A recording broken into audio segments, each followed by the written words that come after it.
네, 국민의힘 내부 상황을 좀 살펴보겠습니다. 전당대회 내년 초쯤에 아마 있을 것 같은데요. 이 전당대회를 몇 개월 앞두고 이 당내 주자들 간에 아주 치열한 신경전이 이어지고 있습니다. 어제도 말씀드렸습니다마는 그러나 공교롭게도 하나의 공통점이 있습니다. 유승민 전 의원이 약간 공공의 적처럼 이렇게 주자들 사이에서 이렇게 있는 것 같습니다. 그 비판이 계속 이어지고 있는데 그 모습 보겠습니다. 역선택 방지 조항은 당연한 것이고 당연히 해야 되는 것이고 이미 지난번 전당대회 때도 이미 채택해서 역선택 방지를 했던 것이고요. 네. 민주당도 그동안 계속 해왔고 하는 것이기 때문에 그거 하는 거는 더 이상 이론의 여지가 없다, 반론의 여지가 없다 저는 생각하고. 유승민 전 의원이 가지고 있는 여러 가지 많은 장점들이 있는 분이시죠. 네. 당에 대한 애정이 있으신 분이셔서 저는 그분을 그렇게 비난하거나 하기보다는 신뢰하고 싶은 마음입니다. 저는 아직 그 당대표 부분은 사실은 고민을 그렇게 깊게 하지 못하고 있습니다. 사실은 가장 중요한 게 이제 그 같은 여론조사에서 국힘 지지층 여론조사는 항상 제가 1등이더라고요. 그래서 그게 이제 작년 전당대회 때는 역선택 방지 조항을 뒀습니다. 저는 역선택이라는 표현보다는 민주당의 선택이라고 얘기를 하는데요. 아마 이번에도 거기에 대해서는 논란이 있는 것 자체가 좀 맞지 않는 것이다 이렇게 봅니다.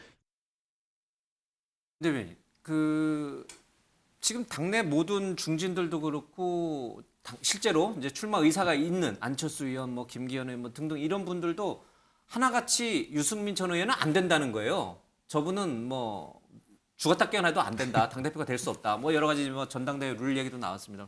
그런데도 유승민 전 의원은 자꾸만 페이스북에 본인이 지지율 TK에서 차기 당대표 지지율 1위 한 거 계속 올려요. 진짜 나오실 생각이 있는지, 안 돼도 나오겠다라고 하시는 건지. 안 돼도 나오신다는 건 제가 모르겠고요. 예. 지금 구도상 소위 말해서 비윤과 친윤 구도라고 볼 때 비윤 후보로는 유승민 의원 혼자 계신 거고 예. 친윤 후보라고 볼 수 있는 분들이 다수니까 구도상으로는 상당히 유리한 상황이 되겠죠. 그래서 지금 출마를 저울질하고 있는 것이 아닌가 이렇게 생각하고 반대로 예. 친윤 후보들은 한 명뿐인 비윤 후보, 유승민 후보를 공격을 하는 거죠. 저거는 위협이 되기 때문에 견제 차원에서 공격하는 거예요? 아니면 정말 당신은 죽었다 깨어나도 안 되니까 그냥 이쯤에서 물러나 이런 의미예요? 저는 전자라고 봅니다. 그 비윤 후보 혼자라는 이 선거라는 것은 구도인데 예. 만약에 유승민 전 의원 혼자 나오시고 친윤 후보가 만약 여러 명이 나올 경우에는 그렇게 되면 구도상 유승민 의원이 출마할 경우에 당선될 가능성이 높아지겠죠. 이쯤 되면 전당대회 룰 얘기를 안 하고 갔어. 당원 투표가 70%고 여론조사가 30%인데 되겠어요? 당원들 70% 비율을 고치지 않는 한 현재 룰대로 하면 아무리 비윤 후보가 유승민 전 의원 혼자라고 해도 되겠어요? 제가 말씀드린 건 이제 구도가 여러 명이 나올 때 얘기고 중간에 컷오프를 해요. 그래서 친윤 대 비윤 1대1. 예, 그래서 중간에 5대5였어요. 지난번에는 5대5에서 4명 이렇게 줄여가면서 결국 마지막에는 말씀하신 7대3으로 가는 겁니다. 그렇게 해서 이제 표 차이가 나게 되는데 7대3으로 해서 예를 들어서 마지막 결선 때 한 3분 정도가 올라가서 경쟁을 한다. 그럴 경우에는 어렵다고 봐야죠. 친윤표가 분산되니까. 아니 유승민 전 대표의 전 의원의 당선 가능성이 낮아진다는 얘기죠. 7이 당심이기 때문에 지금 말씀하신 대구 지역에서 여론조사했던 1등이다 하는 것은 국민의힘 지지층이 아닌 분들까지 다 합쳐져서 나온 결과고 그런 상황이고 지금 나경원 전 의원도 말씀하시지 않았습니까? 국민의힘 지지층에서는 본인이 1등이다.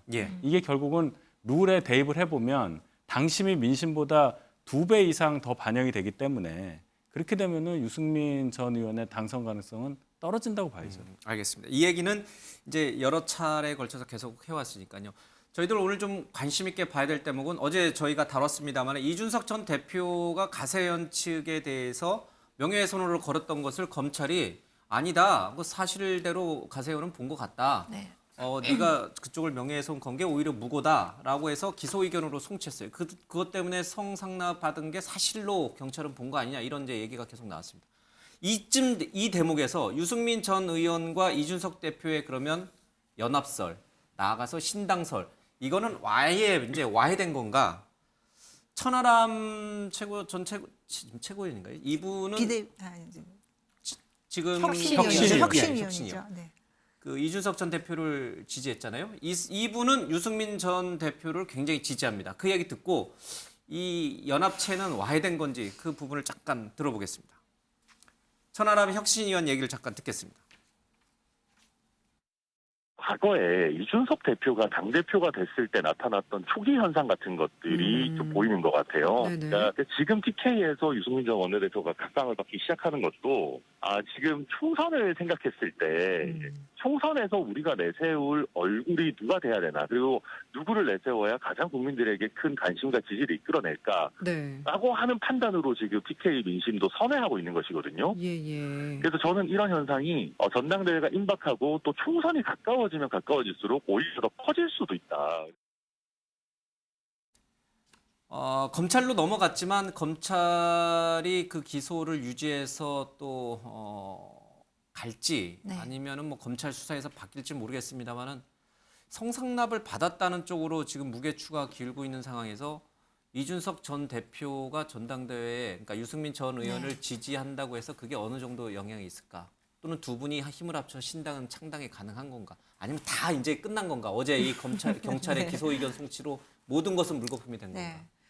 일단 이준석 전 대표 문제는 지난번에 이제 불기소 처분됐던 예. 거는 공소시효 문제였었죠. 성상납을 받았다 안 받았다 그걸 그 문제는 아니었죠. 그 문제는 예. 아니죠. 근데 이번에 무고죄 관련해서는 그런 정황 증거가 있다라고 저희가 유추할 수 있는 그런 결과가 나왔죠. 그래서 이건 재판 수사를 진행하고 재판까지 가봐야 할 것 같아요. 저는 이로써 이준석 대표가 이제 공개적으로 뭔가 정치 활동을 하기에는 조금은 제약이 많이 걸리는 상황이 됐다라고 보고요. 이준석 대표는 이것과 상관없이 탈당할 의지는 원래부터 안 보였던 것 같아요. 그랬더라면 뭐 계속 입당하기 좋은 날입니다. 국민의당 당원 입당해 주세요. 이렇게 하지 않았을 거고요. 본인이 지금 그 이후에도 가처분이 인용되지 않았던 기각되는 그 이후에도 뭐 조직화를 하겠다라는 예. 것들이 언론에 계속 나오고 있기 때문에 이준석 대표의 뭐 탈당설, 신당설은 그냥 뭐 여론에서 나오는 얘기 같고요. 유승민 전 의원과 이준석 대표 간의 문제는 사실 뭐 두 분이서 뭐 알 얘기겠지만 예. 제가 볼 때 글쎄요, 그 두 분이 같이 가는 그런 정치 행보를 보일까, 그 부분에서 저는 좀 회의적으로 생각을 합니다. 그러니까 이준석 대표가 정상적인 정치 활동을 지금 하는데 많은 제약이 걸린 만큼 유승민 전 의원이 어떤 선택을 하더라도 이준석 대표와 함께 가는 길은 서로에게 그렇게 큰 도움이 되지는 않지 않을까라는 생각을 해봅니다. 알겠습니다.